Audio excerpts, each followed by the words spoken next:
आजही आठवतंय की दिघे साहेबांच्या ऑफिसला मुलांना शाळेही वस्तू असेल किंवा क्रिकेट किट किंवा इतर गोष्टी देऊन त्यांचा वाढदिवस साजरा करण्यात यावा. आणि गणेश म्हणजे थोडक्यात सांगायचं झालं तर बारक्या दिघे साहेब नेहमी त्यांना बारक्या नावाने हाक मारायचे.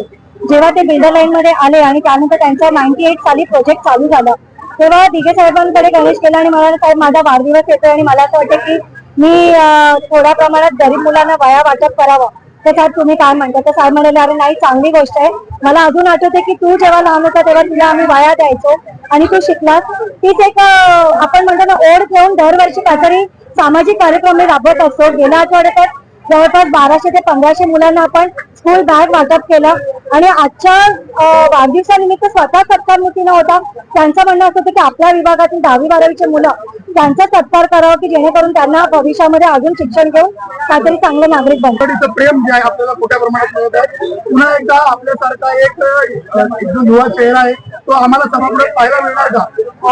मला असं वाटतं की ह्याच्यावरती उत्तर तर नक्कीच आपले राज्याचे उपमुख्यमंत्री आणि शिवसेनेचे मुख्य नेते शिंदे साहेब, खासदार मस्के साहेब आणि जिल्हा प्रमुख मीनाक्षी शिंदे साहेब सांगू शकतील. मी माझं काम चालू नेहमीच ठेवलेलं आहे. संधी भेटली नाही भेटली पण प्रत्येक वेळेला या तिघांचा मला नेहमीच पाठबळ राहिलं की नाही पूजा तू काम करत राहा. माझे कुठलेही कार्यक्रम असो ते आवर्जून येतात. आजही मस्के साहेबांचा फोन आला की ते नवी मुंबईला लवकर ते लवकर फ्री झाले येतील. मीनाक्षी ताई कार्यक्रमानिमित्त पुण्याला आहेत आणि शिंदे साहेबांचा आज आम्ही त्यांच्या घरी जाऊन त्यांच्याकडनं आशीर्वाद घेतलेलेच आहेत. आणि नक्कीच माझी महिला आघाडीबद्दल बोलायचं झालं तर मी अभिमानाने सांगेल की विभाग क्रमांक 17 मधली महिला आघाडी तशी कुठेच नाही.